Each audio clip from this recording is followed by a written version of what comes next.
L'arche de Noé pour les enfants. Chut, écoute bien. Il y a très très longtemps, le monde était devenu un peu triste et méchant.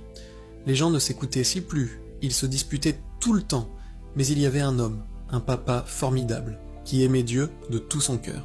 Il s'appelait Noé. Un jour, Dieu parla à Noé, il lui dit « Noé, je vais nettoyer la terre avec une grande pluie, un déluge, mais je veux te sauver, toi et ta famille. » Dieu lui a alors donné une mission incroyable, construire un immense bateau, une arche. Imagine un bateau aussi grand qu'un terrain de football. C'est fou, non? Si tu trouves cette mission extraordinaire, appuie 2 fois pour liker. La construction de l'arche Noé a écouté Dieu.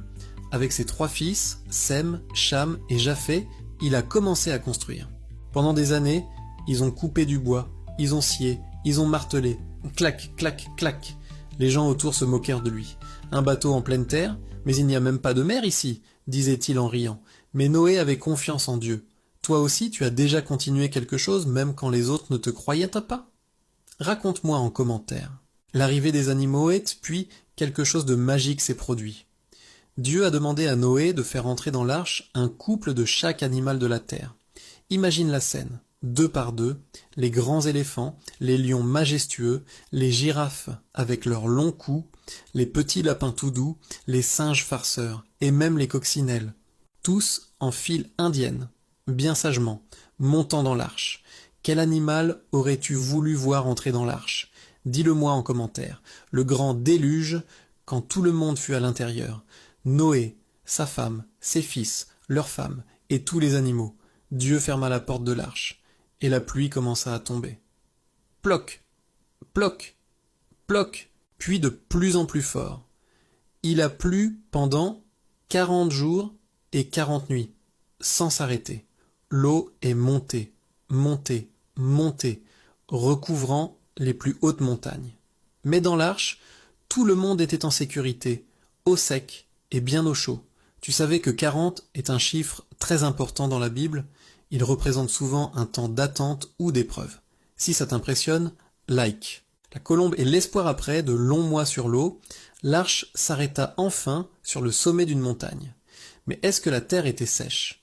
Pour le savoir, Noé envoya un oiseau, une colombe. La première fois, elle revint, car elle n'avait rien trouvé où se poser. La deuxième fois, elle revint avec un petit rameau d'olivier tout vert dans son bec. C'était un signe.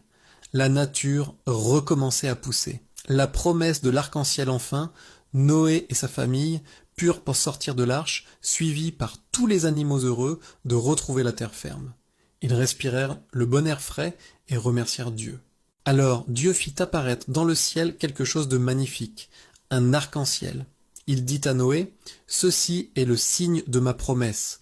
Jamais plus je ne détruirai la terre par les eaux. » Chaque fois que tu vois un arc-en-ciel, c'est Dieu qui te rappelle sa promesse d'amour et de protection. Tu penses que les animaux, normalement, ont fait une grande fête en sortant de l'arche? Une nouvelle chance, Noé et sa famille eurent la mission de repeupler la terre.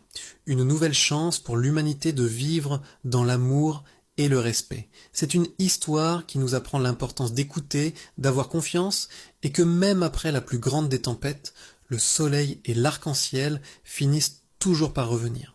Merci d'avoir écouté cette belle histoire de la Bible.